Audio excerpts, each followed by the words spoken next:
Hello जनता, आज हम पढ़ने वाले हैं मेरी कहानी के बारे में और आज हम सीखेंगे क्या होता है चार्ज, कहां से आता है चार्ज। आपको पूरा की पूरा ज्ञान हो जाएगा मेरे बारे में। सिर्फ 1 घंटे में पूरे आप ज्ञानी बन जाओगे, हर एक चीजों के बारे में पूरी तरह से सीख लोगे। तो चलिए शुरू करते हैं हमारा बेहतरीन सा session electric charges and field पर। ओके, तैयार हो? आ जाओ।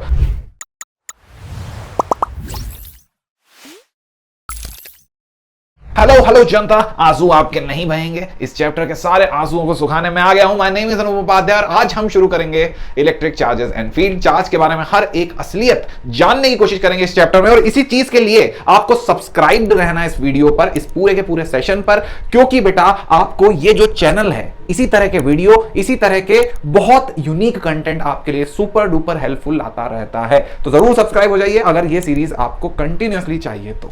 ठीक है, अगली चीज यहां पर इस पूरे के पूरे चैप्टर को आपके लिए मैंने सिर्फ आपके लिए मैंने 3 हिस्सों में डिवाइड किया है। कौन कौन से 3 हिस्से हमारे पास? पहला हिस्सा है बाहुबली, जिसमें हम पढ़ेंगे भैया कैसे एक चार्ज बाहुबली होता है और अपने अगल बगल दूसरे पार्ट में हम देखेंगे महिष्मति बनाता है। और वो महिष्मति के अंदर जब भी एक बाहुबली महिष्मति बना लेता है उसके अंदर होती है उसकी सेना।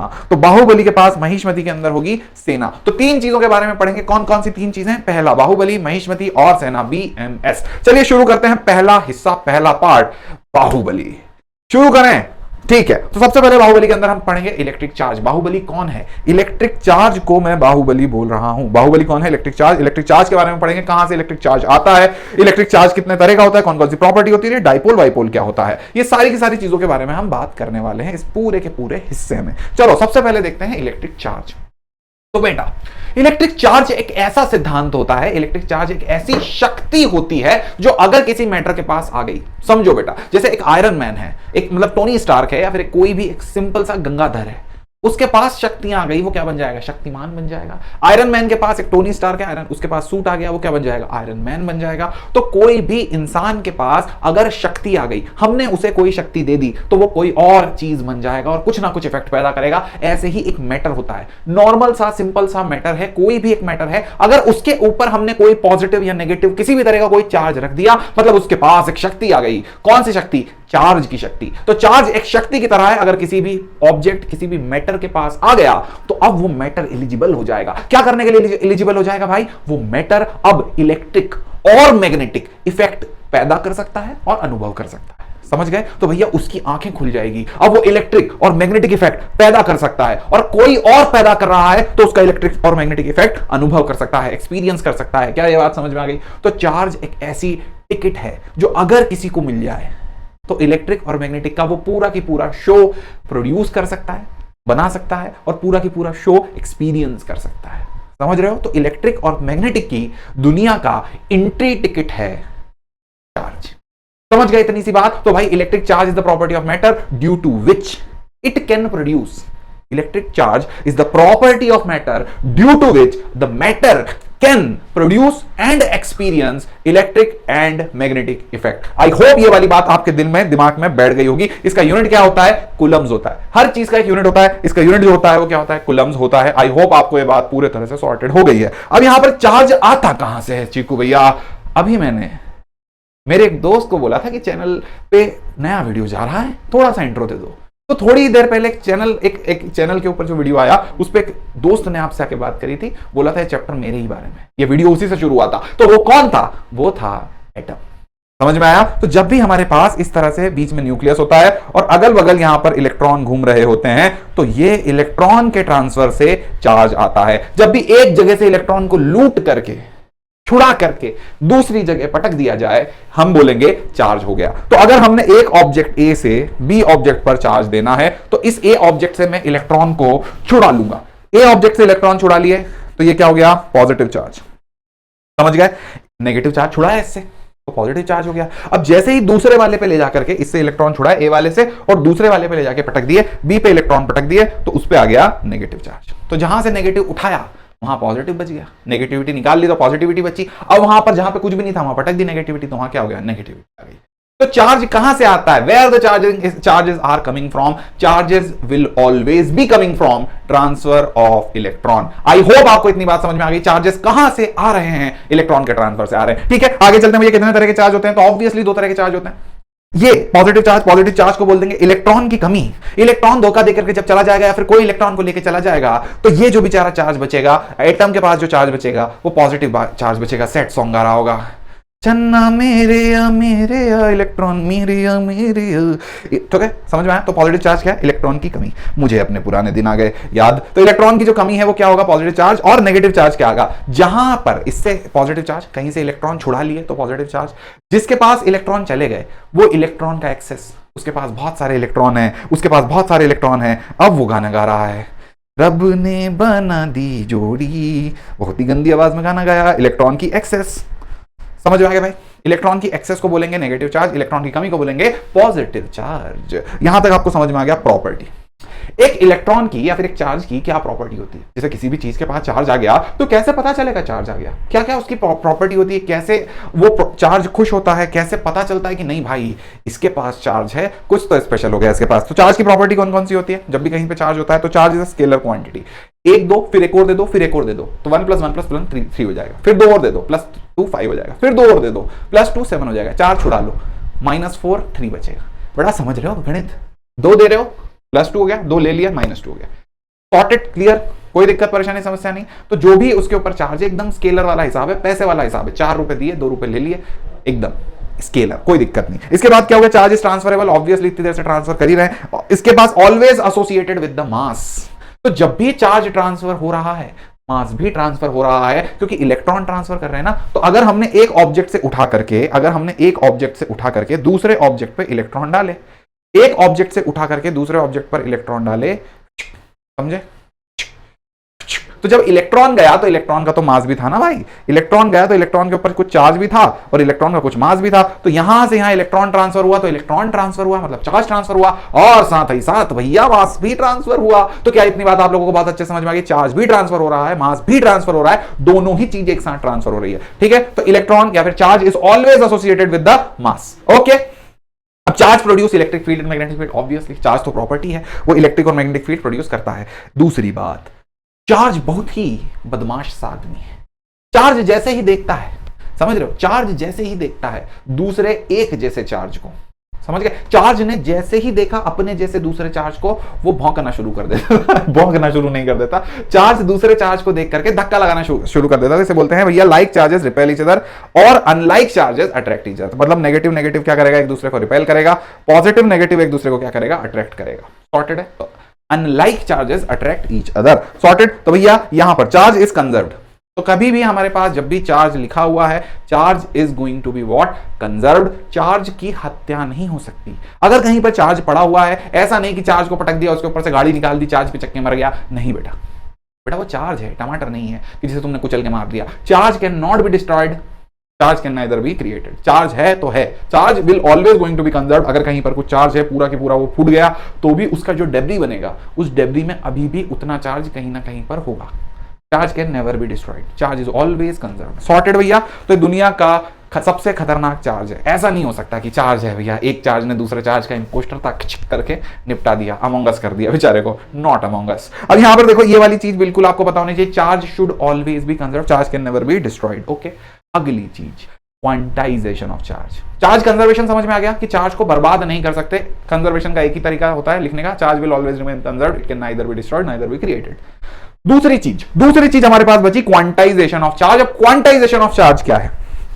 क्वांटाइजेशन ऑफ चार्ज क्या है? तो क्वांटाइजेशन ऑफ चार्ज हमें बता रहा है, क्वांटाइजेशन ऑफ चार्ज हमें बता रहा है कि अगर तुम्हें कुछ भी चार्ज देना है तो तुम किसी को मिनिमम चार्ज कितना दे सकते हो? एक ऑब्जेक्ट से दूसरे ऑब्जेक्ट चार्ज देना है तो मिनिमम चार्ज तुम 1 इलेक्ट्रॉन का दे सकते हो, क्योंकि इलेक्ट्रॉन के ट्रांसफर से चार्ज आता है। तो मिनिमम चार्ज तुम एक ऑब्जेक्ट से दूसरे ऑब्जेक्ट अगर देना चाहते हो तो सिर्फ 1 इलेक्ट्रॉन का चार्ज दे सकते हो, और वो 1 इलेक्ट्रॉन का चार्ज होगा 1.6 × 10⁻⁻19 कूलम। Is it sorted?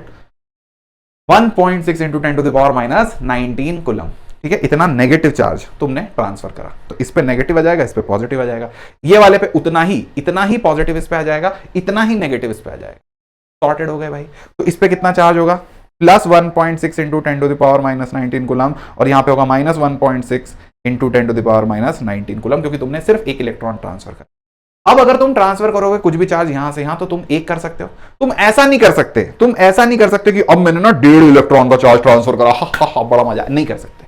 यहां से यहां तक, एक जगह से दूसरी जगह तक 1.5 इलेक्ट्रॉन ट्रांसफर नहीं हो सकते। अब होगा तो 2 ही होगा, ठीक है। ऐसा नहीं भैया देख लो, अब घर वाले ही तो हमेशा आपसे ही लेते हैं, ये सब नहीं चलेगा वहां पे बार्गेनिंग। तुम्हें देना है तो 1 इलेक्ट्रॉन दो, नहीं तो 2 इलेक्ट्रॉन दो, नहीं तो 3 इलेक्ट्रॉन दो। इलेक्ट्रॉन भाई मल्टीपल में ही जाएगा, सॉर्टेड। तो अगर किसी भी चीज के ऊपर चार्ज जाएगा तो n इंटू इलेक्ट्रॉन का बराबर चार्ज होगा, n into number of electron, और जिसमें n क्या है, n है हमारा इंटीजर 1 2 3। n ये नहीं आएगा 1.5 2.5, है ना भैया, थोड़ा सा दुनिया नहीं जाएगा, पूरा एकदम बढ़िया, एकदम सॉर्टेड, क्लीन, क्लियर, पूरा 1 2 3 4 5 n मल्टीपल में चलेगा। तो कोई भी दुनिया का चार्ज है वो होगा क्वांटाइज्ड, मतलब या तो 1 या तो 2 या तो 3, बीच में आधा आधा पूधा कुछ नहीं होना।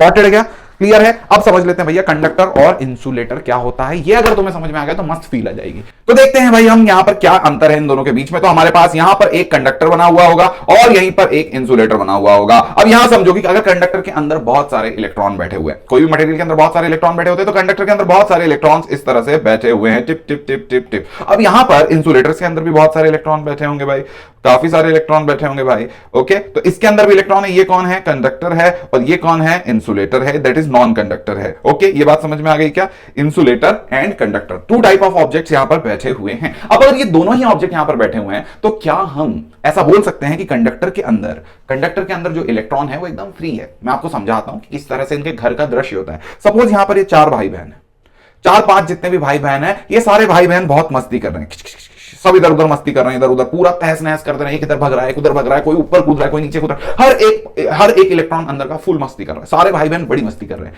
ठीक है। अब कोई बाहर से आया, कोई अंकल बाहर से आया, उन्होंने देखा अच्छा सब मस्ती कर रहे हो, आओ मैं भी थोड़ी मस्ती कर लेता हूं, और दम दम दम दम दम दम, पूरा एकदम बढ़िया से उन्होंने ऑर्केस्ट्रा बजाया, पूरा की पूरा एकदम म्यूजिकल शो दिया। अब सारे के सारे जो इलेक्ट्रॉन्स थे वो एकदम शांत बैठ गए।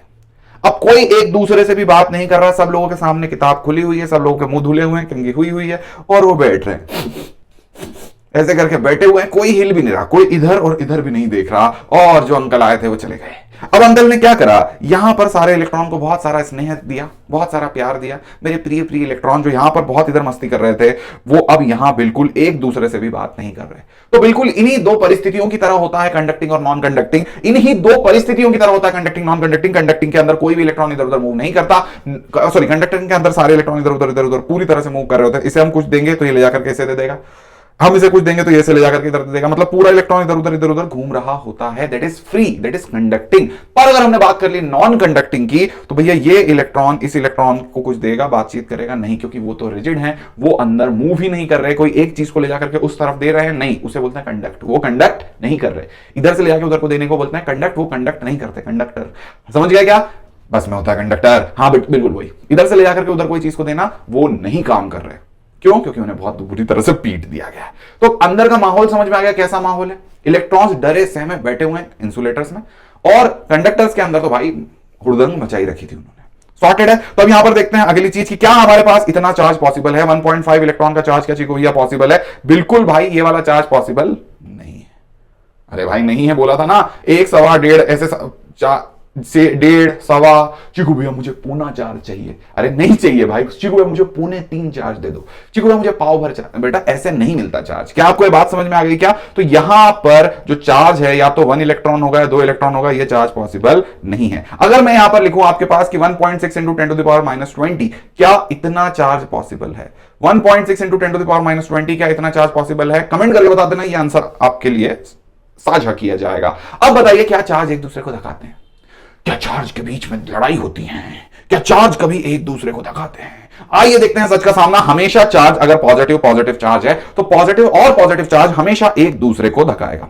क्या ये बात बहुत अच्छे से क्लियर हो गई? पॉजिटिव चार्ज एक दूसरे को धकाएगा, नेगेटिव और नेगेटिव चार्ज भी एक दूसरे को धकाएगा, दोनों एक दूसरे को रिपेल करेंगे। Like charges repel each other, तू पॉजिटिव मैं भी पॉजिटिव, भाग जाए यहां से, दोनों एक दूसरे को क्या करेंगे, रिपेल करेंगे। पर अगर हमारे पास यहां पर कौन सा चार्ज है, नेगेटिव और पॉजिटिव चार्ज है, लाइक चार्जेस है, तो they will attract each other. तो अगर अट्रैक्ट कर रहे हैं दोनों एक दूसरे को क्या करते हैं, रिपेल करते हैं। लेकिन अगर अट्रैक्ट कर रहे हैं तो फोर्स तो लगा रहे हैं, रिपेल कर रहे हैं तो फोर्स लगा रहे हैं, तो ये फोर्स कौन सा होगा, इसकी खोज चालू हो गई क्योंकि सिलेबस बढ़ाना था। तो भैया यहां पर हमें आपके लिए जो बाहुबली चार्जेस एक दूसरे के ऊपर फोर्स लगाते हैं, वो फोर्स की खोज चालू कर दी क्योंकि हमें आप लोगों का सिलेबस बढ़ाना था। तो इस सिलेबस बढ़ाने में सबसे महान कंपटीशन सबसे महान जो कंपटीशन दिया और एक इंसान थे जिन्होंने ये सब पता किया, वो थे कुलम्स। उन्होंने पता करा कि भैया हाँ, इन दोनों के बीच में एक फोर्स होता है, उस फोर्स को हम कौन सा फोर्स बोलते हैं? Coulomb's law.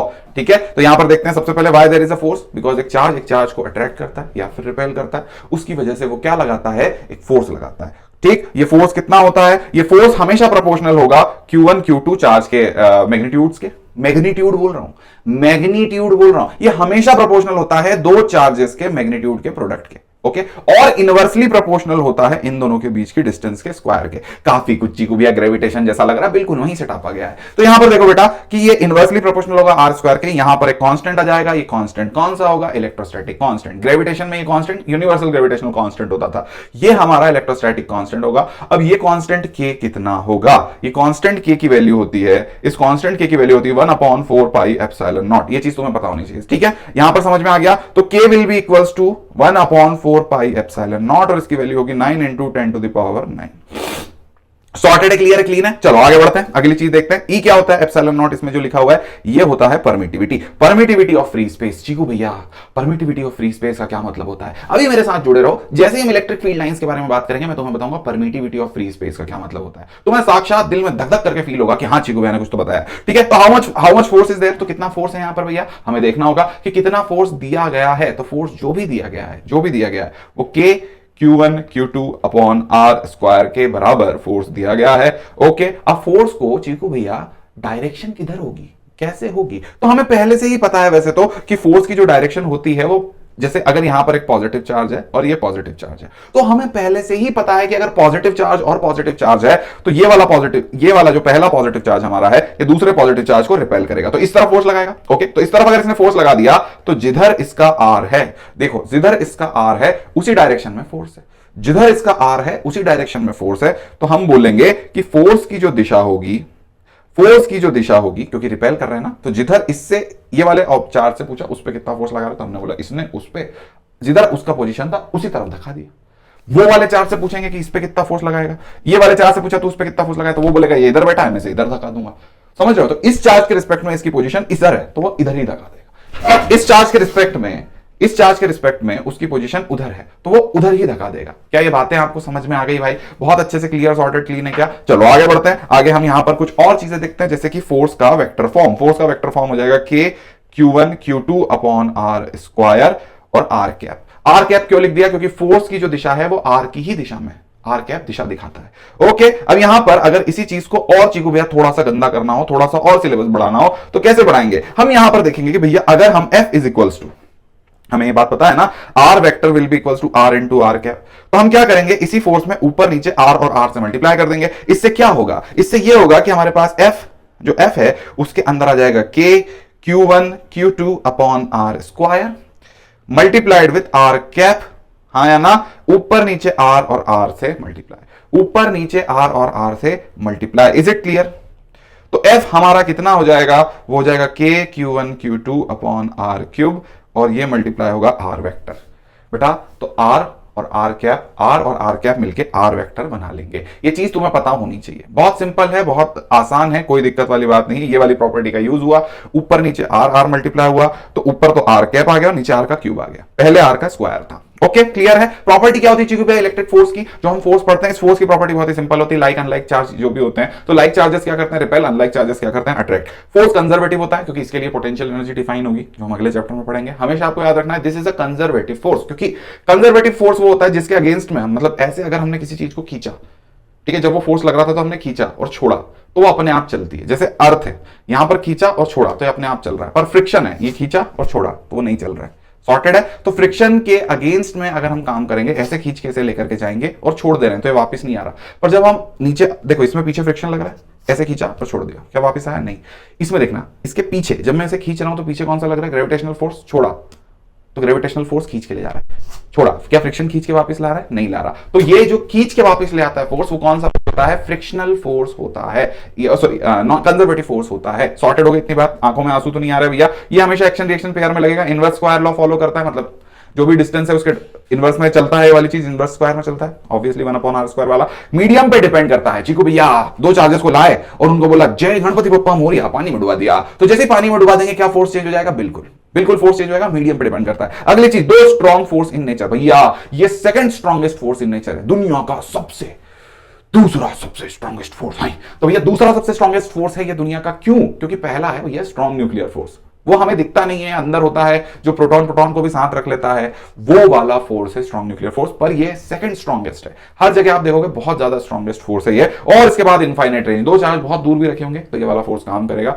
क्योंकि force is inversely proportional to R square. तो जब आर इंफिनिटी होगा तब फोर्स जीरो होगा, समझ गए? तो इनफाइनाइट रेंज फोर्स ये होता है। सुपरपोजिशन मतलब अगर एक चार्ज है, दूसरा चार्ज है, यहां पर तीसरा चार्ज है, तो एक चार्ज ने इसके ऊपर सपोज इधर फोर्स लगाया, दूसरे चार्ज ने इसके ऊपर इधर फोर्स लगाया, तो जो फोर्स नेट आएगा वो वेक्टर सम होगा। बेटा वेक्टर सम होगा, ऐसा नहीं एक ने 2 न्यूटन दूसरे ने 5 न्यूटन, तुम बोलोगे चीकू भैया 7 न्यूटन, नहीं। तो भैया एक ने कुछ फोर्स लगाया, दूसरे ने फोर्स लगाया, दोनों जुड़ के वेक्टरली ऐड होंगे, ठीक है? कोई दिक्कत परेशानी समस्या नहीं है। जब भी यहां पर कोई पॉइंट है, इस पे अलग अलग चार्जेस फोर्स लगा रहे हैं, तो जो फोर्स इस पे आ रहा है एक पॉइंट पर या एक चार्ज पर, उसका वेक्टर समेशन करना होगा। सॉर्टेड है भैया। सुपरपोजिशन वाला पॉइंट आपको क्लियर है। हमने पहले भी बात करी किस चीज पर डिपेंड करता है, मीडियम पर डिपेंड करता है। पर चीकू भैया मीडियम पे कैसे डिपेंड करता है? तो हमने देखा था कि फोर्स के अंदर अलग अलग तरह के कंपोनेंट है। फोर्स के अंदर जो अलग अलग तरह के कंपोनेंट है वो थे 1/4 pi epsilon naught Q1 Q2 upon R square. जैसे ही मैंने इस पूरे के पूरे अरेंजमेंट को, दो चार्जेस को इसके अंदर डुबाया, इसके अंदर एक और कंपोनेंट आ जाता है जो मीडियम का कंपोनेंट होता है। चिकू भैया कहां आएगा? Q1 और Q2 तो ठीक है, आप तो ठीक है। तो भैया सेम टू सेम अरेंजमेंट को अगर मैंने पानी के अंदर डुबा दिया, तो अब इसके अंदर, अरे भाई क्या कर रहे हो? हाँ, तो इसके अंदर क्या करा, इसके अंदर एक मीडियम का कंपोनेंट आ गया। वो कंपोनेंट होगा 4 = 1/4 पाई एप्सिलॉन नॉट, इसके साथ आ जाएगा ER। समझ गए बेटा? तो हम यहां पर क्या लिखते थे, ये होता था relative permittivity of free space. Relative permittivity of free space, इसका मतलब क्या होता था, ये मैंने बोला था, आगे बताऊंगा। Relative permittivity of free space, vacuum air, इस तरह से ट्रीट किया जाता था। लेकिन अब जब हमने इसे पानी में डाल दिया है, तो ये रिलेटिव परमिटिविटी ऑफ वाटर बताएगा। तो वाटर बताने के लिए हमें इस एप्सिलॉन नॉट को ER से मल्टीप्लाई करना पड़ेगा। बेटा समझ में आ गया? तो ये परमिटिविटी ऑफ, अबे हम कौन सा बताएगा, वाटर बताएगा। और ER यहां पर क्या बताएगा, relative permittivity of water. Everyone is super clear, sorted on this particular thing. अच्छा, यहां पे आ जाएगा Q1 Q2 अपॉन आर। मतलब ले दे करके चीकू भैया मोटा मोटी यही बात है कि ये पूरा की पूरा जो है पहले वाला ही फोर्स है, पर F डैश जो है वो पहले वाला फोर्स अपॉन ER है। ये F डैश पहला वाला फोर्स अपॉन ER है। ER क्या बताता है, रिलेटिव परमिटिविटी ऑफ वाटर। मतलब एयर की परमिटिविटी कुछ होती है और वाटर की कुछ परमिटिविटी होती है। तो एयर से अगर अपन वाटर में चले गए तो परमिटिविटी कितनी बढ़ गई, पानी में जाने से कुछ परमिटिविटी बढ़ जाएगी, वो परमिटिविटी कितनी बढ़ गई, रिलेटिव परमिटिविटी कितनी होगी, वो बताता है ER। अब परमिटिविटी क्या होती है यार, आगे पता चलेगा, चिंता मत करो। यहां पे देखो हर एक चीज मैंने यहां पर बता दी, ठीक है? अब हम शुरू करते हैं इस चीज का दूसरा भाग। पहले मैं अपने बाहुबली चार्ज के बारे में सारी बातें सीख ली, चार्ज कैसे फोर्स लगाता है वो भी सीख लिया, चार्ज को पानी वानी में डुबाते हैं तो क्या व्यवस्था होती है वो भी हमने सीख लिया। हम अब देखेंगे भैया सेकंड पार्ट में हम देखने वाले महिष्मती के अंदर हम देखने वाले सबसे पहले क्या है महिष्मती। चार्ज अपने अगल बगल अपना एक साम्राज्य बनाता है। बाहुबली होगा तो महिष्मती होगी ही होगी, बिना महिष्मती के कैसा बाहुबली? तो अगर बाहुबली है और उसने अपने अगल बगल अपना साम्राज्य बना रखा है, अपनी महिष्मती बना रखी है, उस चीज को बोला जाएगा इलेक्ट्रिक फील्ड। आइए समझते हैं क्या होता है इलेक्ट्रिक फील्ड। तो what is electric field? Electric field एक ऐसी जगह, एक ऐसा रीजन होता है जहां पर अगर चार्ज बैठ जाए, मतलब अगर कहीं पर चार्ज इस तरह से बैठा हुआ है, तो चार्ज अपने चारों तरफ एक रीजन बना लेता है जिसमें ये अपने इफेक्ट पैदा करेगा। चार्ज का इफेक्ट क्या होगा, चार्ज दूसरे चार्ज पे फोर्स लगाएगा। चार्ज का इफेक्ट क्या होगा, दूसरे कोई नेगेटिव चार्ज आ गया तो उसको पकड़ के खींचेगा। समझ में आ गया? तो चार्ज ने अपना साम्राज्य बना लिया अपने अगल बगल कि इसमें कोई प्रवेश करेगा, मैं उसे बिल्कुल भी क्षमा नहीं करूंगा, मैं उसे अत्यंत कड़ा दंड दूंगा। तो भैया इसने अपना एक साम्राज्य अपने अगल बगल बना लिया। उस साम्राज्य को उसने बोल दिया, उस साम्राज्य को बोल दिया इलेक्ट्रिक फील्ड। समझ गए? तो इस इलेक्ट्रिक फील्ड के अंदर अगर कोई और चार्ज आया, तो ये वाला चार्ज उसके ऊपर कुछ इलेक्ट्रिक इफेक्ट पैदा करेगा। समझ गए? उस रीजन को, जो इसके अगल बगल का रीजन है, ऐसा नहीं कि सिर्फ आगे पीछे होगा, ऊपर नीचे पूरा 3D, जैसे बल्ब जलता है तो चारों तरफ उजाला करता है ना, जहां जहां तक उसका उजाला जा रहा है वहां तक उसका लुमिनेंस फील्ड है। समझ गए? उसके बाहर वो बल्ब का उजाला नहीं जाएगा, पर वो जो बल्ब जहां जहां तक भी जा रहा है वहां तक उसका लुमिनेंस फील्ड है। वैसे ही एक चार्ज अगर बैठ गया तो उसके चारों तरफ उसका कुछ एक इनविजिबल सी, एक ऐसा समझ लो इमेजिनरी सी उसका एक एरिया होगा, उस एरिया तक इसका इफेक्ट होगा। वो हमें दिखेगा नहीं कि यहाँ इफेक्ट है, पर वो वहां पर इफेक्ट होगा। जैसे ही तुम चार्ज लगोगे ये खींच लेगा, धक्का देगा, वो एरिया को हम बोलते हैं इलेक्ट्रिक फील्ड। उसी चीज को हम बोलेंगे इसकी महिष्मती। समझ गए? भावना समझ गए आपको? अब इलेक्ट्रिक फील्ड इंटेंसिटी, जो इलेक्ट्रिक फील्ड होती है, इस इलेक्ट्रिक फील्ड रीजन के अंदर क्या खास होता है? जैसे बल्ब है, तो बल्ब के अंदर आओगे तो तुम्हें उजाला दिखेगा, तुम्हें चीजें दिखने लगेगी। बल्ब के बाहर चले गए तो कोई फायदा नहीं, चीजें नहीं दिख रही। पर बल्ब के अंदर जब आओगे तो चीजें दिखने लगेंगी, हाँ या ना? पर अगर यहीं पे मैं बात करूं इलेक्ट्रिक फील्ड के अंदर क्या होता है, बल्ब का तो आपको समझ में आ गया, इलेक्ट्रिक फील्ड के अंदर क्या होता है। तो इलेक्ट्रिक फील्ड के अंदर अगर कोई पॉइंट है, बल्ब का जो लुमिनेंस फील्ड है उसके अंदर तुम कोई ऑब्जेक्ट रखोगे तो वो ऑब्जेक्ट तुम्हें दिखेगा। इलेक्ट्रिक फील्ड के अंदर अगर तुम रखोगे तो क्या होगा, तो इलेक्ट्रिक फील्ड के अंदर अगर तुमने कोई पॉइंट को रखा, कोई किसी पॉइंट पे इलेक्ट्रिक फील्ड, जैसे सपोज यहां पर है चार्ज है, इसकी यहां पर इलेक्ट्रिक फील्ड है, इलेक्ट्रिक फील्ड के अंदर सपोज यहां कोई पॉइंट है, इस पे तुमने अगर एक चार्ज रखा, इस पर तुमने अगर एक चार्ज रखा तो ये चार्ज क्या एक्सपीरियंस करेगा, दिस चार्ज विल एक्सपीरियंस दो चीजें, कौन कौन सी दो प्रॉपर्टी एक्सपीरियंस करता है चार्ज। एक प्रॉपर्टी तो होती है इलेक्ट्रिक फील्ड इंटेंसिटी, क्या होती है मैं समझाऊंगा। एक होता है इलेक्ट्रिक पोटेंशियल, ये अगले चैप्टर में होता है। तो एक होगा इलेक्ट्रिक फील्ड इंटेंसिटी, एक होगा इलेक्ट्रिक पोटेंशियल। हम समझते हैं इलेक्ट्रिक फील्ड इंटेंसिटी क्या होता है।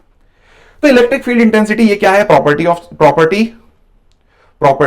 अ पॉइंट इन इलेक्ट्रिक फील्ड। तो property of a point in electric field. तो बेटा इस बात समझ में आ गए। तो इलेक्ट्रिक फील्ड के अंदर किसी पॉइंट की प्रॉपर्टी, मतलब अगर कहीं पर इलेक्ट्रिक फील्ड है, उस इलेक्ट्रिक फील्ड के अंदर एक पॉइंट है, समझ गए, एक जगह है। जैसे सपोज यहां एक चार्ज रखा है, इसने अपनी इलेक्ट्रिक फील्ड बना ली, तो ये जो पॉइंट पे, इस पॉइंट पे कुछ खास होगा ना, ये अगर चार्ज है यहां पर, इस पॉइंट पे कुछ खास होगा, वो खास क्या होगा, इलेक्ट्रिक फील्ड इंटेंसिटी होगी उस पॉइंट पे। तो इलेक्ट्रिक फील्ड इंटेंसिटी हमें क्या बताती है, electric field intensity is defined as force upon Q. Electric field intensity is defined as force acting on a charge when it is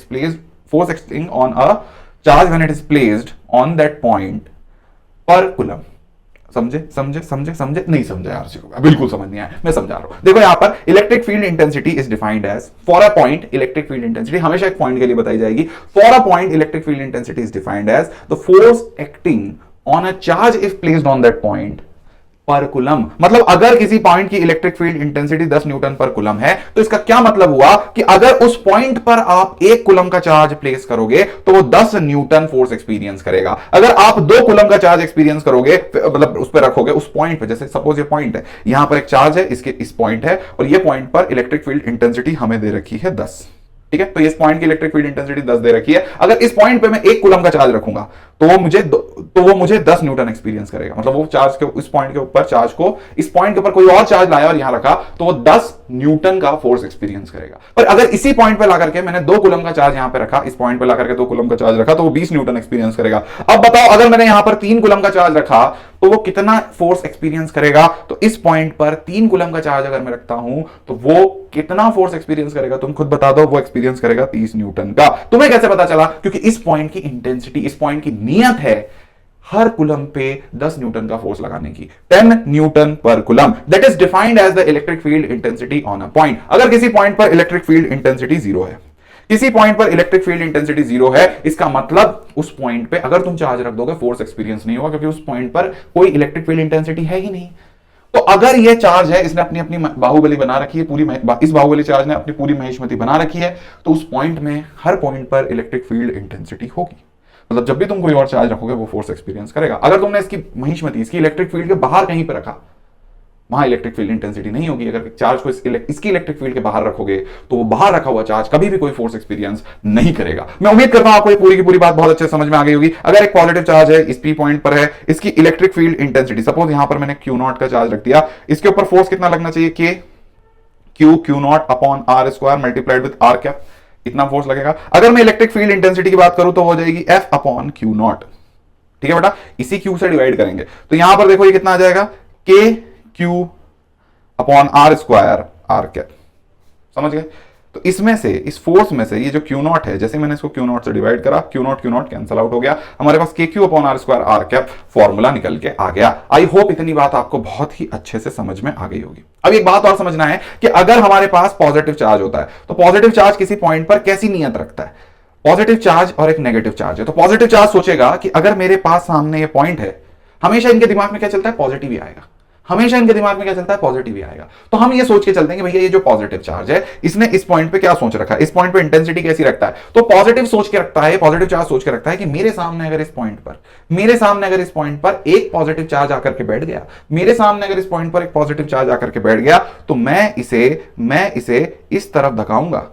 मेरे सामने इस पॉइंट पर आगे पॉजिटिव चार्ज आके बैठा तो मैं उसे धक्का दूंगा, ठीक है। नेगेटिव वाला क्या सोचता है, नेगेटिव वाला चार्ज जो है, ये नेगेटिव बाहुबली चार्ज अगर नेगेटिव है तो वो सोचेगा मेरे सामने अगर एक पॉजिटिव चार्ज आकर के बैठ गया तो मैं उसे खींच लूंगा। समझ गए क्या, तो ये हमेशा यही सोचते हैं कि पॉजिटिव चार्ज आ रहा है। इनके दिमाग में इन्होंने जो स्टीरियोटाइप बना रखा है वो ये बना रखा है कि पॉजिटिव चार्ज ही आकर के यहां पर बैठेगा।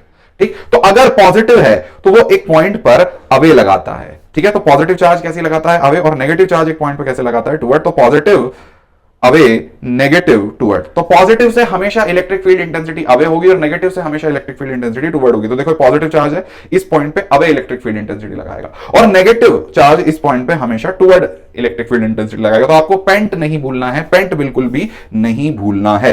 ठीक है, कोई दिक्कत परेशानी समस्या तो नहीं है। तो अलग अलग चार्ज डिस्ट्रीब्यूशन की वजह से अपन इलेक्ट्रिक फील्ड इंटेंसिटी देखेंगे, पर सबसे पहले हम देख लेते हैं सिंपल सा पॉइंट चार्ज। हमारे सिलेबस में मेनली पॉइंट चार्ज है, तो अगर एक पॉइंट चार्ज रखा हुआ है, इससे r डिस्टेंस पे इधर इलेक्ट्रिक फील्ड इंटेंसिटी बोली, क्योंकि ये पॉजिटिव चार्ज है, ये लगाएगा अवे, इस तरफ इलेक्ट्रिक फील्ड इंटेंसिटी लगाएगा। पॉजिटिव चार्ज कैसे लगाता है किसी भी पॉइंट पे इलेक्ट्रिक फील्ड इंटेंसिटी? अवे। ठीक है, electric field intensity vector quantity है ना। तो यहां पर E लगाएगा, E कितना लगाएगा? E लगाएगा ये फोर्स पर कुलम, और जिसे हम बोल देंगे K Q upon R square, और इसका डायरेक्शन होगा R कैप, क्योंकि R और R के ही डायरेक्शन में लगा रहा है। आई होप इतनी बात तुम्हें बहुत अच्छे से समझ में आ गई होगी। एक लाइन चार्ज जो होता है वो कितना लगाएगा? 2k by lambda x। ये सब चीज को अपन देखते हैं। अब हम समझते हैं थोड़ा सा डाइपोल के बारे में। तो क्या होता है डाइपोल? डाइपोल की जरा खास बातें देखते हैं कि डाइपोल बड़ा होता है भैया दो सिस्टम ऑफ चार्जेस से। तो हमने एक चार्ज का तो इलेक्ट्रिक फील्ड इंटेंसिटी देख लिया था। हमने देखा कि यार बाहुबली चार्ज, दो बाहुबली चार्ज, एक नेगेटिव और एक पॉजिटिव, दोनों का विवाह हो जाता है।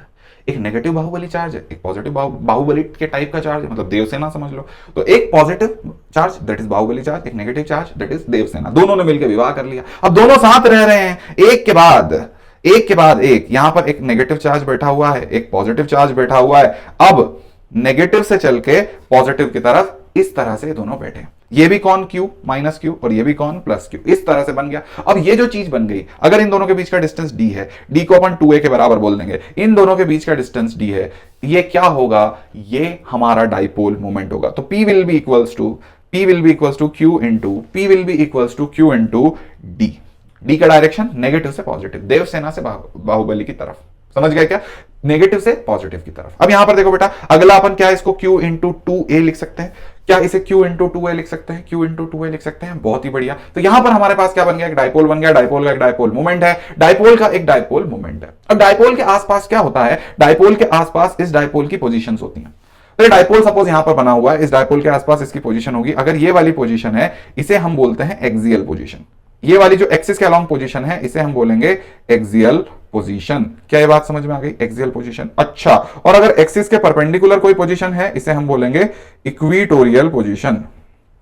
Equatorial position. समझ गए भाई? तो ये कौन सी पोजीशन? Axial position. इधर कौन सी पोजीशन? Equatorial position. तो एक्सियल पोजीशन पर अगर कोई हमसे पूछे कि यहां पर इलेक्ट्रिक फील्ड इंटेंसिटी कितनी है, मतलब क्योंकि बाहुबली और देवसेना ने मिलकर शादी करके अब अपना बड़ा महिष्मती बनाएंगे, भयानक अपने चारों तरफ महिष्मती बनाएंगे। तो जब ये अपने चारों तरफ महिष्मती बना रहे हैं, तो यहां पर महिष्मती में इलेक्ट्रिक फील्ड इंटेंसिटी कितनी है, मतलब पर कूलम पे कितना फोर्स लगेगा। और यहां पर इस पॉइंट पर ये वाली पोजीशन को बोल देंगे इक्वेटोरियल पोजीशन। इक्वेटोरियल पोजीशन, इस पॉइंट पर कितना फोर्स लगेगा, कितना इलेक्ट्रिक फील्ड इंटेंसिटी होगा। ठीक है, तो ये वाली को बोलेंगे इक्वेटोरियल पोजीशन, और ये वाली को बोलेंगे, इस वाले को बोलेंगे हम एक्सियल पोजीशन। सॉर्टेड है? तो ये वाली कौन सी है? Equatorial position. Equatorial position. इतना तुम्हें पता होना चाहिए, एक एक्सियल पोजीशन पता होनी चाहिए, इक्वेटोरियल पोजीशन तुम्हें पता होनी चाहिए। अब इक्वेटोरियल पोजीशन पे क्या होगा, जरा देखो, जरा जल्दी से बताओ। इक्वेटोरियल पोजीशन का फॉर्मूला मैं आपको लिख के बता देता हूं, आपको याद रखना है 2 कप रसना। इक्वेटोरियल पोजीशन का फॉर्मूला आपको रखना सिर्फ केपी अपॉन हाइपोटेनस का क्यूब, या फिर मैं ऐसे बोल दूं KP upon R square plus A square की पावर 3/2। सॉर्टेड है? ओके, तो यहां से इस जगह तक की ये जो डिस्टेंस है, सपोज ये जो डिस्टेंस यहां पे हमने निकाली है, ये डिस्टेंस आर है। इसके सेंटर से डिस्टेंस ले जा रही है, तो यहां से यहां तक की डिस्टेंस अगर आर है, तो ये आर, और ये वाली जो डिस्टेंस थी, ये हमें पता है, ये वाली डिस्टेंस ए और ए थी, क्योंकि पूरे के पूरे को 2a बोल रहे थे, पूरे को d बोल रहे थे, d is equal to 2a था। सॉर्टेड? तो ये वाली जगह की ये पोजीशन हो गई, इतनी ये आ गया। अब हमारे पास ये जो साइड होगी, इसे हाइपोटेनस बोल सकते हैं। हाइपोटेनस होती है √a square plus r square. Hypotenuse √a square plus r square. तो ये जो फॉर्मूला ऊपर लिखा है, इसे केपी अपॉन हाइपोटेनस का क्यूब भी बोला जा सकता है। हाइपोटेनस वो लिखिए a square plus r square, ठीक है, और ये h का क्यूब है, और यहां पर देखो जरा ध्यान से, हमने यहां पर r square plus a square की पावर 3/2 लिख रखी है। सॉर्टेड है? ये फॉर्मूले को याद रखने का मैंने आपको तरीका बता दिया। अगला तरीका यहां पर देखो, ई एक्सियल किसके लिए भैया? ई एक्सियल पोजीशन के लिए। तो आपको याद रखना 2 कप रसना 2 kpr, ठीक है, 2 कप रुआवजा, जो तुम्हें याद रखना है। अब upon √r square minus a square का स्क्वायर, ठीक है। तो कितने कप है? 2 कप रसना, 2 2 2, कितने कप? 2 2 2, बड़ा समझ में आया, दो का प्रश्न। अब एक और चीज खास बात कि यहां पर देखो, इसकी डायरेक्शन डायपोल मोमेंट की डायरेक्शन में और इसकी डायरेक्शन डायपोल मोमेंट के अपोजिट है। तो एक्सियल पोजीशन पे डायपोल मोमेंट इस तरफ है, डायरेक्शन इधर है, तो यहां माइनस लगा दिया। सॉरी, इक्वेटोरियल पोजीशन पे डायपोल मोमेंट इधर है, इसकी डायरेक्शन इधर है, तो यहां माइनस लगा दिया। इस एक्सियल पोजीशन पे इसकी डायरेक्शन उधर है, एक्सियल पोजीशन पे डायरेक्शन इलेक्ट्रिक फील्ड इंटेंसिटी उधर है, तो यहां पर प्लस लगाएंगे, माइनस नहीं लगाएंगे। ओके, सॉर्टेड है, हर एक प्राणी सॉर्टेड है बहुत अच्छे से। चलो अगली चीज, हमें डायपोल के बारे में लगभग सारी बातें पता चल गई, पर अगर डायपोल छोटा हुआ तो क्या होगा? ठीक है, यही चीज को समझ लेते हैं। हमें पूरा की पूरा कॉन्सेप्ट यहां का पता है, पर अगर डायपोल छोटा हुआ तो क्या होगा देखते हैं। तो देखो, अगर ये डायपोल बहुत छोटा हुआ, बहुत छोटा हुआ मतलब हम अब इसकी बाहुबली महिष्मती से बहुत दूर की बात कर रहे हैं। अब हम सिंपल बात नहीं कर रहे, हम बात कर रहे हैं कि इससे बहुत दूर चले गए तो क्या होगा? बहुत बहुत बहुत दूर, मतलब ये जो आर है, ये वाले का आर और ये वाले का R is very very greater than A. हम यहां से बहुत दूर चले गए, डायपोल यहां रखा हुआ है, इससे बहुत दूर चले गए, बहुत दूर। वहां पर इलेक्ट्रिक फील्ड इंटेंसिटी इसकी वजह से क्या होगी? इन दोनों की वजह से इलेक्ट्रिक फील्ड इंटेंसिटी यहां से बहुत बहुत बहुत दूर कितनी होगी? तो वो होगी E will be equals to 2kpr। ध्यान से देखना, ये वाले की ए को हम इग्नोर करेंगे। क्यों इग्नोर करेंगे चीकू भैया? क्योंकि ए बहुत छोटा हो गया, आर बहुत बड़ा हो गया, तो ए को हम इग्नोर कर देंगे। जो बहुत छोटी सी चीज होगी उसको हमने इग्नोर कर दिया, तो फॉर्मूला जाएगा 2kpr अपॉन r की पावर 4 खच खच, तो आ जाएगा 2kpr क्यूब। सॉर्टेड है। तो 2kp बाय r क्यूब हमारी इलेक्ट्रिक फील्ड इंटेंसिटी हो जाएगी, अगर हम डायपोल से बहुत दूर की बात कर रहे हैं। इसे बोलेंगे शॉर्ट डायपोल। अब अगर यहां पर हमें बात करनी है kp बाय r क्यूब के पीछे, तो kp by r cube, kp by r cube यहां पर कितनी हो जाएगी? ए को फिर अगेन इग्नोर करेंगे क्योंकि बहुत बड़ा हो गया, तो हम लिखेंगे भैया electric field intensity will be minus kp upon r cube. Sorted है, minus kp upon r cube. Is it clear? Okay, clean, clear, sorted. यह जाएगा 2kp बाय r क्यूब, यह जाएगा minus kp by r cube. I hope everyone is totally understanding. यही सारी चीज यहां पर भी लिख करके आपको दे दी गई है। यप, अब देखो अगली चीज, हमारे पास क्या हुआ कि थोड़ा सा और सिलेबस बढ़ाने की हमें जरूरत लग रही थी कि चूंकि भैया हल्का सा सिलेबस और बढ़ा दें इनका तो मजा आ जाए। तो हमने क्या करा यहां पर तुम्हारे लिए एक नई, टोटली नई चीज इन्वेंट करी, और वो टोटली नई चीज इन्वेंट करने के लिए बोल दिया कि चलो डायपोल को हम एक्सटर्नल इलेक्ट्रिक फील्ड में रख के देखते हैं। मतलब ये जो बाहुबली है और जो हमारे पास देवसेना है, इनका कॉम्बिनेशन है। इस पूरे कॉम्बिनेशन के ऊपर हम कोई और इलेक्ट्रिक फील्ड लगाते हैं, इसको किसी और की महिष्मती में रख के देखते हैं। जैसे सपोज भल्लाल देव है, भल्लाल देव या फिर कोई और विलन है, उस विलन के साथ इस बाहुबली और देवसेना को वहां पर रख दिया। बेटा समझ गए? तो एक पॉजिटिव चार्ज और नेगेटिव चार्ज, ये दोनों की शादी हुई राजा रानी की। इन दोनों राजा रानी का जो जोड़ा है, इसको किसी और की साम्राज्य में रख दिया। तो अब वो जब इनके ऊपर अटैक करेगा तो क्या होगा? तो यहां समझिए भैया, हमारे पास कहानी में ट्विस्ट पे ट्विस्ट आता जा रहा है। इस जगह पर इलेक्ट्रिक फील्ड दूसरी है, इस दूसरी इलेक्ट्रिक फील्ड के अंदर हमने यहां पर एक क्या रख दिया है? ये डायपोल रख दिया। अब ये डायपोल क्या है भाई? ये डायपोल थीटा है। ये डायपोल क्या है भाई? थीटा है। तब ये थीटा किसके बराबर होगा? जरा ध्यान से देखो भाई, ये थीटा किसके बराबर होगा? ये थीटा बराबर होगा, ये जो थीटा लगा हुआ है, ये थीटा किसके बराबर होगा? थीटा बराबर होगा torque will be equals to, इसके ऊपर एक टॉर्क आएगा, वो टॉर्क किसके बराबर होगा? वो टॉर्क होगा P क्रॉस E के बराबर।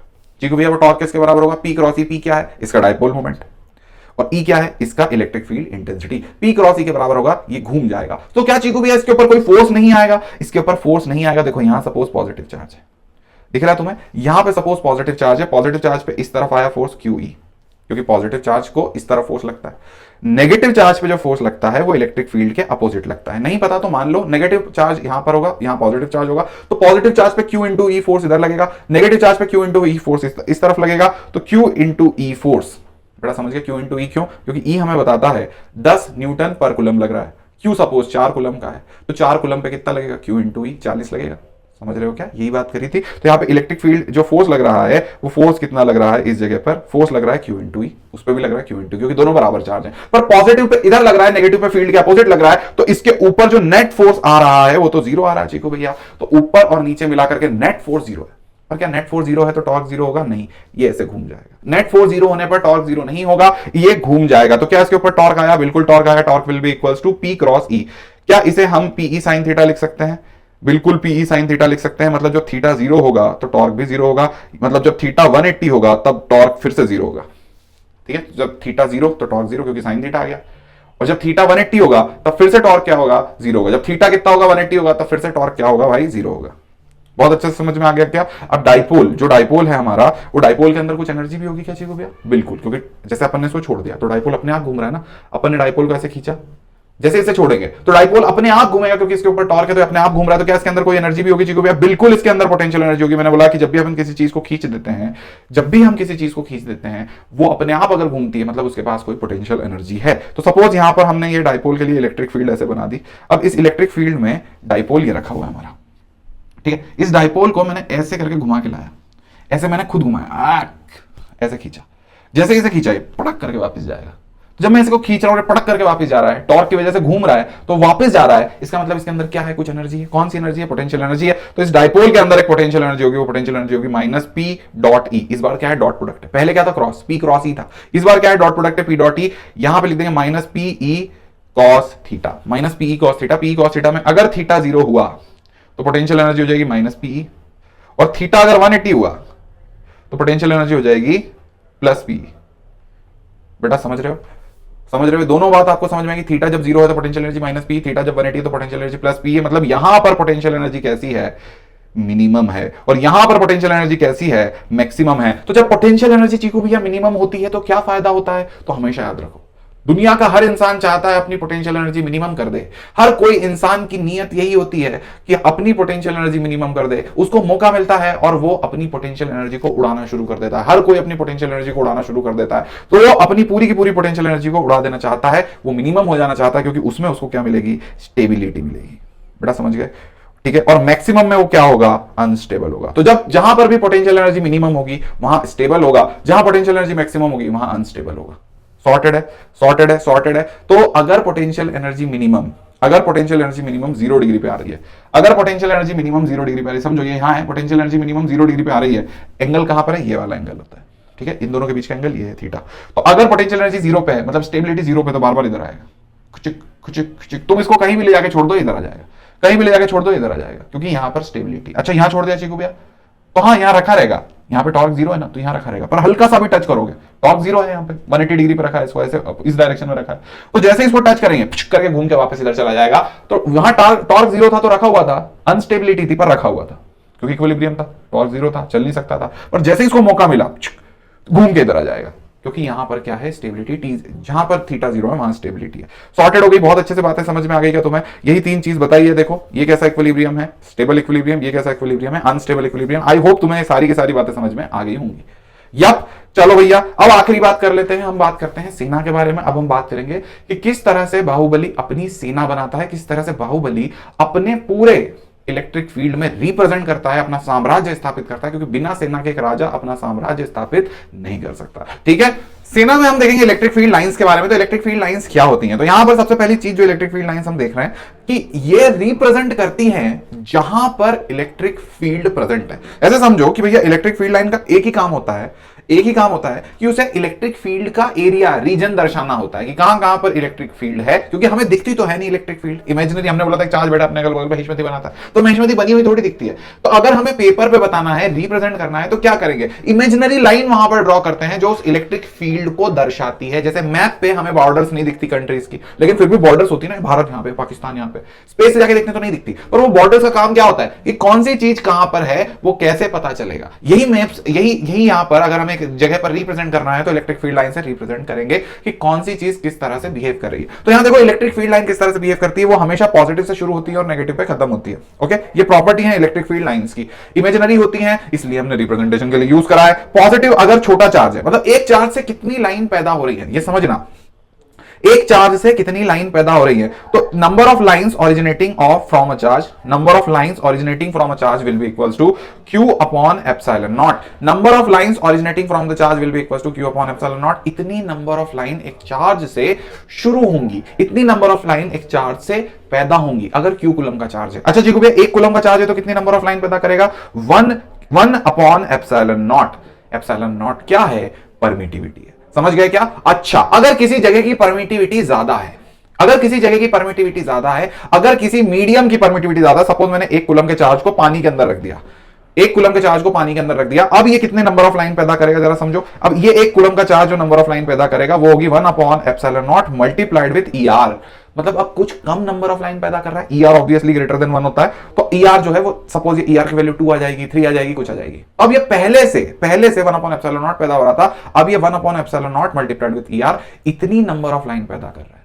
तो परमिटिविटी ये बताती है कि इलेक्ट्रिक फील्ड लाइंस का किसी मीडियम में एग्जिस्ट होना कितना मुश्किल है, कितना मुश्किल होगा, जितना ज्यादा मुश्किल होगा, जितना ज्यादा उस मीडियम में एग्जिस्ट होना इलेक्ट्रिक फील्ड लाइन को मुश्किल पड़ेगा, उतनी ज्यादा परमिशन उसे ज्यादा मुश्किल से मिलेगी, वो होगा परमिटिविटी। तो जहां की परमिटिविटी ज्यादा है वहां पर इलेक्ट्रिक फील्ड लाइन का उस मीडियम में एग्जिस्ट होना मुश्किल है, उस जगह पर एग्जिस्ट होने की परमिशन उसे मिलना मुश्किल है। समझ गए क्या?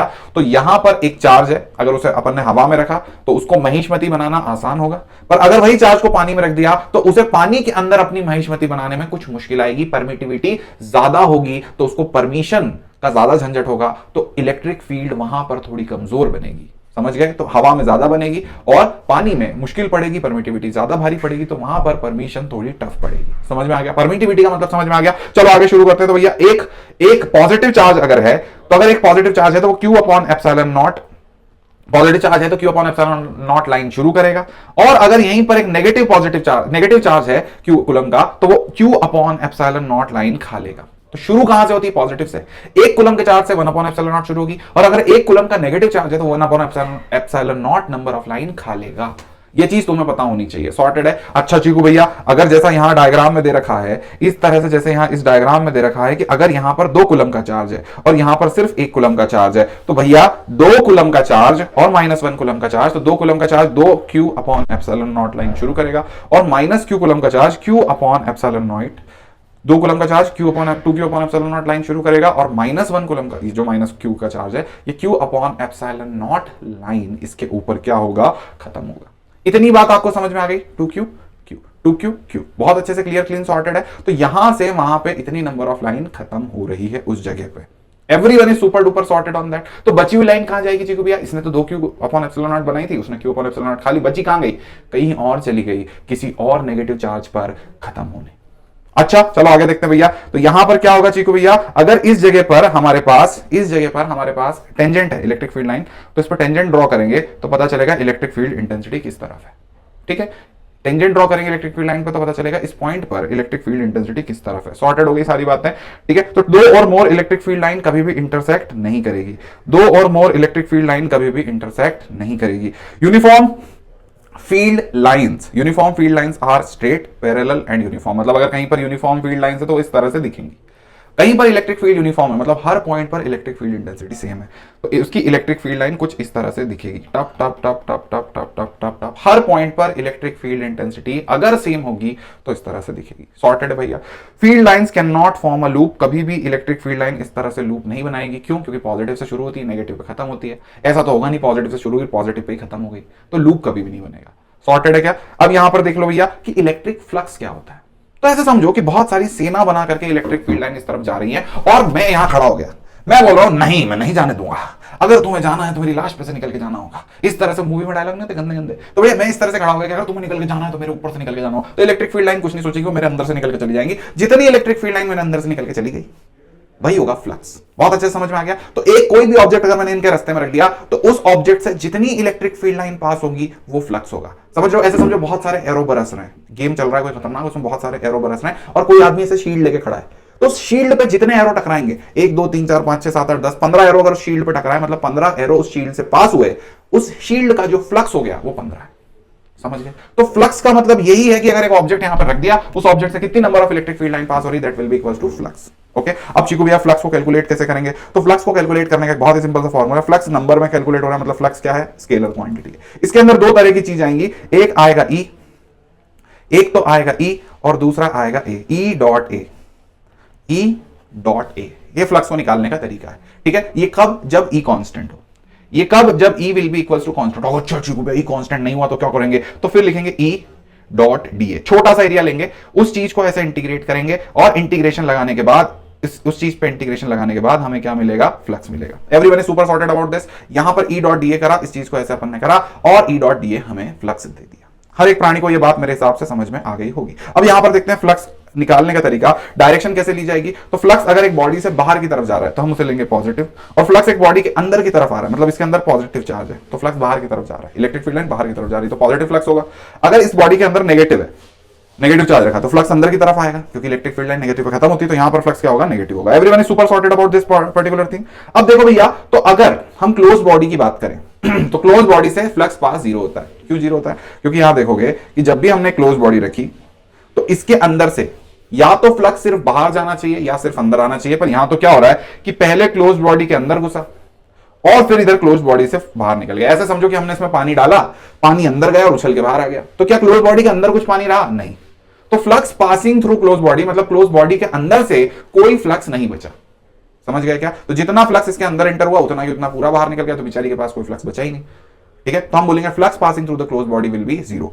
ठीक, तो flux passing through a close body will B zero. तो सारी क्लोज बॉडी मिलकर रोने लग गई, हाय भैया हमारा तो जीवन बर्बाद हो गया, हमारे पास तो फ्लक्स ही नहीं बचा। तो हमने यहाँ पर सारी क्लोज बॉडीज को इकट्ठा करा, ये सारी क्लोज बॉडी 3D बॉडीज ये सबको इकट्ठा करा, सब लोगों ने आंदोलन करा कि हम आंदोलन करेंगे, हम जाएंगे एक इलेक्ट्रिक फील्ड के भगवान के पास और इलेक्ट्रिसिटी के भगवान के पास जाकर के बोलेंगे हमसे फ्लक्स पास क्यों नहीं करता। तो इलेक्ट्रिसिटी के भगवान के पास गए, इलेक्ट्रिसिटी का भगवान आए, इलेक्ट्रिसिटी के भगवान ने बताया अरे पापियों, तुम्हारे अंदर से फ्लक्स पास इसलिए नहीं करता क्योंकि जितना फ्लक्स बाहर से आता है तुम दूसरों के फ्लक्स के भरोसे हो। कोई फ्लक्स तुम्हारे अंदर आता है, वो तुम्हारे अंदर आ जाता है, तुम वो पूरे के पूरे फ्लक्स को अपने अंदर लेने की कोशिश करते हो, पर वो बाहर निकल जाता है क्योंकि तुम्हारा नहीं था। तो तुम्हें अगर अपने अंदर से फ्लक्स पास करना है, अगर एक क्लोज बॉडी को अपने अंदर से फ्लक्स पास करना है, तो उस क्लोज बॉडी को अपने अंदर वो चीज रखनी पड़ेगी जो फ्लक्स पैदा करती है। तो एक क्लोज्ड बॉडी को अपने अंदर चार्ज रखना पड़ेगा, तभी उससे फ्लक्स पास होगा। तो अगर क्लोज बॉडी ने अपने अंदर चार्ज रख लिया तो चार्ज फ्लक्स पैदा करेगा और उस क्लोज बॉडी से हमेशा बाहर की तरफ जाएगा। तो क्लोज बॉडी से फ्लक्स सिर्फ तब पास होता है जब वो अपने अंदर चार्ज रख लेती है। अब ये बात सुन रहा था कोने में बैठा हुआ एक आदमी तो ये कोने में बैठा हुआ जो आदमी ये बात सुन रहा था, इसने ये बात सुनी और लिख दिया गॉस लॉ। वो आदमी था गॉस, उसने लिख दिया भैया flux passing through a close body will be only when there is a charge enclosed in a body. तो क्लोज्ड सरफेस से हमेशा सिर्फ तब फ्लक्स पास होगा जब उसके अंदर कुछ ना कुछ चार्ज इनक्लोज होगा। अगर क्लोज बॉडी के अंदर कोई चार्ज इनक्लोज नहीं है तो उसके अंदर से फ्लक्स पास नहीं हो सकता। यही इसने लॉ में लिख दिया। अच्छा, तो फिर इसने लॉ क्या बनाया? Flux passing through a close body. तो इसने लिखा फ्लक्स को एफ डॉट डी है और ऐसे करके फ्लक्स को ऐसे डिनोट करते हैं, पर क्लोज बॉडी के इसने लिख दिया गोला लगा दूंगा, तो मतलब मैं क्लोज बॉडी की बात कर रहा हूं। समझ गए? तो यहां पर इसने फ्लक्स को डिनोट करा, flux from a close body. तो flux is Q E dot D है और ई डॉट डी ए के साथ ये हमने क्या लिखा, ये ऑब्जेक्ट ऐसा गोला, ये गोला क्या रिप्रेजेंट कर रहा है? Close body. Will be equals to कितना होगा? तो एक चार्ज उसके अंदर रखा हुआ है, चार्ज एक कूलम का चार्ज कितना बताता है? 1 upon epsilon not. Q coulomb का चार्ज कितना फ्लक्स बनाएगा? Q upon epsilon naught. तो इसके अंदर से जो फ्लक्स पास होगा वो होगा Q enclosed upon epsilon naught. ये बात समझ गए क्या आप? तो flux passing from a close body will be equal to E dot D that will be equal to Q enclosed upon epsilon naught. मतलब इसके अंदर जितना चार्ज भरा हुआ है उतना अपॉन एप्सिलॉन नॉट वो फ्लक्स पैदा करेगा और वो सारा की सारा फ्लक्स क्लोज बॉडी से पास करेगा। समझ गए? तो यहां पर एक क्लोज बॉडी बैठी हुई है, इसके अंदर सपोज 1 कूलम का चार्ज है, तो 1 कूलम का चार्ज कितना फ्लक्स पैदा करेगा? 1 अपॉन एप्सिलॉन नॉट। उतना ही फ्लक्स इससे पास होगा, 1 अपॉन एप्सिलॉन नॉट। समझ में आ गया? बहुत अच्छे से क्लियर हो गया क्या? अच्छा, यही चीज को लिख करके इसने बोला गॉस लॉ बना दिया। गॉस लॉ को यूज करके तुम एप्लीकेशन भी यूज कर सकते हो, उसका डेरिवेशन भी तुम्हारे एग्जाम में तुमसे टीचर पूछेंगे, तुमसे सब सॉल्व हो जाएगा। कैसे सॉल्व होगा? कि तुमसे पूछ लेंगे गॉस लॉ को यूज करके पॉइंट चार्ज के अगल बगल की इलेक्ट्रिक फील्ड बताओ। ध्यान से देखना कैसे बतानी है। पहली स्टेप में यहां पर एक गॉसियन सरफेस मान लो, ठीक है, क्योंकि एक चार्ज रखा हुआ है, एक चार्ज के अगल बगल तुम्हें क्या बताना? इलेक्ट्रिक फील्ड बताना। तो सपोज तुमसे r डिस्टेंस पे इलेक्ट्रिक फील्ड पूछिए, तो तुम क्या करो? r डिस्टेंस पर एक गॉसियन सरफेस मान लो, क्योंकि मैंने लॉ बनाया है, मैं महान हूं, मेरे नाम पे होगा, गॉस होगा, गॉसियन सरफेस होगा। तो इसने गॉसियन सरफेस इसके अगल बगल बनवा दी। ठीक है, तो एक चार्ज के अगल बगल क्या बन गई? गॉसियन सरफेस बन गई। अब बोला इस चार्ज के ऊपर कुछ मत करो, यहां पर एक छोटा सा डीए बना दो और इसी चार्ज पर यहां पर ई लिख दो। अब लिख दो ई डॉट डीए। ठीक है, उस इस चार्ज की वजह से आपने वहां पर इलेक्ट्रिक फील्ड लिख दी और वहीं पे आपने छोटा सा एरिया लिख दिया, that will be equal to DA. Sorted है। फिर लिख दो यहां पर E डॉट डी ए। ध्यान से देखो, फिर यहां पर लिख दो E dot D A will be equal to, इस पूरे गॉसियन सरफेस के अंदर क्या भरा हुआ है? Q कूलम का चार्ज, तो यहां लिख दो प्लस Q, यहां पे लिख दो plus Q upon epsilon not. कोई दिक्कत परेशानी समस्या नहीं है। अब यहां पर ऐसे लिख दो। ठीक, इतना समझ में आ गया? या आपने लॉ लिया E डॉट डी ए, E वहां पे आपने बना दिया, उधर उसके बगल में डीए लिख दिया, E dot D A Q upon epsilon not लिख दिया। अब जैसे ही आपने यहां पर लिखा तो आपने E को इंटीग्रेशन के बाहर लिख दिया। ठीक, क्यों लिख दिया चिकू भैया E को इंटीग्रेशन के बाहर? E को ऐसे ऐसे इनका डॉट प्रोडक्ट कर दो, क्योंकि ये दोनों एक ही डायरेक्शन में ना, E और डीए, तो इनका डॉट प्रोडक्ट कर दो। ऐसे E डॉट डीए को तुमने simple E multiplied with DA कर दिया, क्योंकि सेम डायरेक्शन में थे दोनों। ओके, दोनों सेम डायरेक्शन में होते तो इनका डॉट प्रोडक्ट क्या आ जाएगा? E into DA. तो E इंटू डीए आ गया। E इंटू डीए आने के बाद आपने E को बाहर रख दिया। क्यों बाहर रख दिया? क्योंकि E हर जगह कांस्टेंट है। इस r डिस्टेंस पे हर जगह इलेक्ट्रिक फील्ड इंटेंसिटी का मैग्नीट्यूड E ही होगा। हर जगह इलेक्ट्रिक फील्ड इंटेंसिटी का मैग्नीट्यूड क्या होगा, ई ही होगा उस पूरे स्फीयर पे, हाँ या ना। तो अगर ई डॉट डीए में ई बाहर लिखा, क्यू अपॉन एप्सिलॉन नॉट लिखा, फिर आपने बोला चीकू भैया अब तो हम यहां पर ई और इस पूरा डॉट डीए मतलब हमें क्या निकालना है, पूरे क्लोज्ड सरफेस का एरिया, पूरे क्लोज्ड सरफेस का एरिया, क्लोज्ड सरफेस का एरिया, यहां देखो जरा, क्लोज्ड सरफेस का एरिया, तो पूरे क्लोज सरफेस का एरिया निकालना मतलब हमें क्या निकालना है, E multiplied with pi R, 4 pi R square, okay. Q upon epsilon naught, तो हम यहां पे लिखेंगे E will be equals to Q upon 4 pi R square upon epsilon naught. ये चीज हो जाएगी, ध्यान से देखना भैया, ये चीज हो जाएगी K Q upon R square. तो चीको भैया यही तो पढ़ के आए हैं, देखो ये 1 अपॉन 4 पाई एप्सिलॉन नॉट अगर ऐसे लिखेंगे तो इसको क्या लिख देंगे, K Q upon R square. क्या इतनी बात बहुत अच्छे से जिगर के छल्ले में बैठ गई? आई होप तुम्हें ये सारी की सारी बात समझ में आ गई होगी। तो क्या चीको भैया लाइन चार्ज का भी इसी तरह से हो सकता है, पूरा मामला बिल्कुल इसी तरह से हो सकता है। हम लाइन चार्ज ले लेंगे और लाइन चार्ज पे ऐसे मान लेंगे कि यहां पर पॉजिटिव चार्ज है, ठीक है। फिर इसके अगल बगल हम एक सिलेंडर मानेंगे, ध्यान से देखो भैया, इसके अगल बगल हम क्या मानेंगे, एक सिलेंडर मानेंगे। अब ये जो सिलेंडर होगा, ये सिलेंडर इसका गॉसियन सरफेस रिप्रेजेंट करेगा। तो लाइन चार्ज के अगल बगल गॉसियन सरफेस कैसी मानना है तुम्हें, सिलेंडर की जैसी। लाइन सरफेस के अगल बगल गॉसियन सरफेस कैसी मानना है तुम्हें, सिलेंडर के जैसी। इधर आपने एक सिलेंडर मान लिया, सॉर्टेड। अब ये इनफाइनाइट लाइन चार्ज है, ऐसे ऊपर भी जा रहा है नीचे भी जा रहा है, इनफाइनाइट लाइन चार्ज है। तो आप क्या करोगे, इस लाइन चार्ज के ऊपर यहां पर आप छोटा सा एरिया ले लोगे DA1, ठीक है, ओके, सॉर्टेड है। इधर इस तरफ भी एरिया लेंगे क्या, हाँ, क्योंकि जितने साइड होंगे उतना एरिया होगा ना। जैसे अभी ये ऑब्जेक्ट है हमारे पास, बॉटल है, तो इसके नीचे भी इधर नीचे एरिया होगा, इधर का एरिया इधर होगा, ऊपर का एरिया ऊपर होगा। तो आप तीन तरफ एरिया ले लोगे, DA1 DA2 DA3, ठीक। ये क्यों हो रहा है, कैसे हो रहा है बेटा, मानना पड़ेगा क्योंकि ये नया स्टाइल है ना एरिया वगैरह का डायरेक्शन लेना, तो आपको थोड़ा सा मानना पड़ेगा। इस लाइन चार्ज से इलेक्ट्रिक फील्ड किस तरफ जाएगी, ऐसे जाएगी। तो यहां पर देखो हम लिखेंगे flux from area 1, flux from area 2, flux from area 3 will be equals to Q enclosed upon epsilon naught. Yes, ये बात आपको बहुत अच्छे से समझ में आ गई क्या, Q enclosed upon epsilon naught. तो फ्लक्स फ्रॉम एरिया 1 को लिख देंगे E डॉट DA। ध्यान से देखना भैया, फ्लक्स फ्रॉम एरिया 1, ये जो एरिया 1 है जो इस तरफ चारों तरफ ऐसे है, वो एरिया 1 है, उसको E डॉट DA मैंने यहां पे लिख दिया, DA1 लिख दिया। प्लस फ्लक्स फ्रॉम एरिया 2 और फ्लक्स फ्रॉम एरिया 3 क्या हो गया, 0। क्यों चीकू भैया 0 क्यों लिख दिया, क्योंकि बेटा एरिया 2 देखो, एरिया 2 ऊपर की तरफ और इलेक्ट्रिक फील्ड इधर है, तो E dot E D dot A 0 हो गया। एरिया 3 इस तरफ और इलेक्ट्रिक फील्ड इस तरफ है, तो इन दोनों का डॉट प्रोडक्ट भी 0 हो गया, ठीक है। E dot DA, E dot ये वाला DA, दोनों परपेंडिकुलर है, ये भी और ये भी, तो दोनों जगह पर इस एरिया का और इस एरिया से कोई भी फ्लक्स पास नहीं हो रहा, क्योंकि सारा इलेक्ट्रिक फील्ड देखो ऐसे जा रहा है, इनमें से ऐसे कोई सा भी इलेक्ट्रिक फील्ड ऊपर की तरफ नहीं निकल रहा, तो दोनों 0 आ गए। अब यहां पे लिख देंगे Q enclosed upon epsilon not. बड़ा समझ गए, तो हम लिखेंगे अगले इसमें, अगले इस पूरे के पूरे चार्ज के लिए हम लिखेंगे E dot DA1 will be equals to Q enclosed upon epsilon naught. अब E डॉट DA में ध्यान से देखना, इधर मैंने पूरा इस तरह से ये वाली जो लेंथ L है, ये लेंथ L लिया, इसके अंदर इसका चार्ज, बेटा जब भी लाइन होता है ना, इस तरह से लाइन चार्ज होता है, उसका हम लाइन चार्ज डेंसिटी देखते हैं। तो लाइन चार्ज डेंसिटी कितना होगा, लैम्डा। तो इसके अंदर कितना लाइन है, इस पूरा सिलेंडर जो हमने माना इसके अंदर लाइन कितनी भरी हुई है, इसके अंदर L लेंथ की लाइन भरी हुई है, इस सिलेंडर के अंदर L लेंथ चार्ज भरा हुआ है, तो हम लिख देंगे लैम्डा इंटू L चार्ज इसके अंदर भरा हुआ है। लैम्डा हमें क्या बताता है, पर मीटर में कितना चार्ज है, ठीक है, पर मीटर में कितना चार्ज है। तो हमने यहाँ पे L इंटू लैम्डा लिखा, अपॉन हम यहाँ लिख देंगे एप्सिलॉन नॉट, E को मल्टीप्लाई करेंगे E dot integration of DA से। यहां पर आप ऐसे करके क्या मान लोगे, इस तरफ मान लोगे E और इसी तरफ मान लोगे DA, जैसे पिछले वाले में माना था E और DA, ठीक है। तो E और DA माना, अब DA का इंटीग्रेशन करना है पूरे क्लोज बॉडी के लिए, ओके। तो अब अपन लिखेंगे E मल्टीप्लाइड विद एरिया। तो ये क्लोज्ड, इस पूरे का क्लोज्ड एरिया, इस पूरे का क्लोज्ड एरिया, आपको ये बात समझनी होगी कितना एरिया होगा। तो इस पूरे का क्लोज्ड एरिया होगा 2 पाई आर एल, इस पूरे का एरिया होगा 2 पाई आर एल, समझ गए। 2 pi R L will be equals to lambda into L upon epsilon naught. L से एल कैंसल आउट हो गया, E will be equals to lambda upon 2 pi epsilon naught R, और इसी चीज को लिख देंगे 2 के लैम्डा बाय आर। बड़ा समझ में आया क्या, बहुत अच्छे से। ये सारी की सारी चीज मैं उम्मीद कर रहा हूं आपको काफी अच्छे से क्लियर तरह से समझ में आ गई होगी, दिमाग में बैठ गई होगी, जिगर में उतर गई होगी, सॉर्टेड है। तो देखो बेटा, इसी तरह से लाइन चार्ज का मैंने बताया, इसी तरह से आपको पॉइंट चार्ज का डेरिवेशन मैंने आपको यहां पे बताया, स्टेप वही फॉलो करने हैं एकदम शिद्दत से, इसी तरह से सारे डेरिवेशन हो जाएंगे।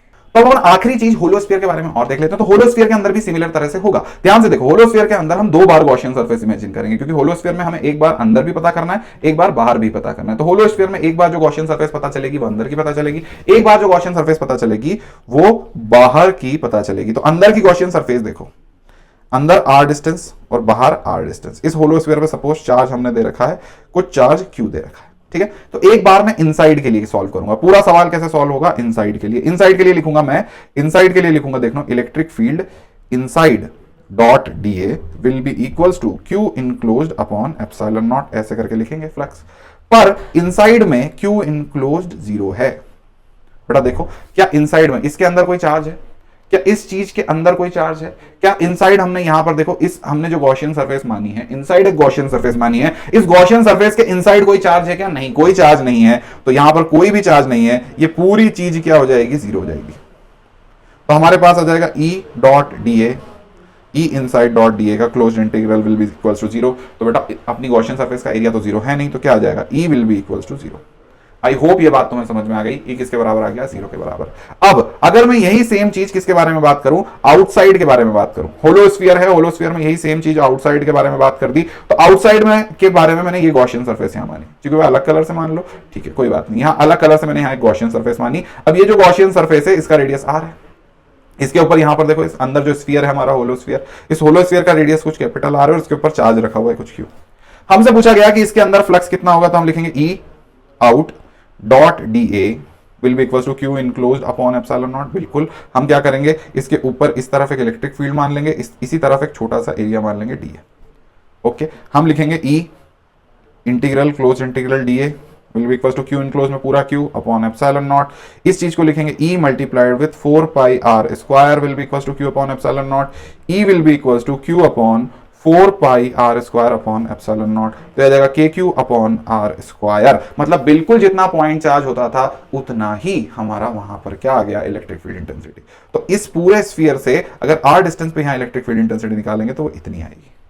यप, क्लियर, सॉर्टेड है। चलो, that's it, this is me Chiku भैया signing off. Bye bye, good night, tata. Subscribe जरूर कर लेना बेटे। Bye bye.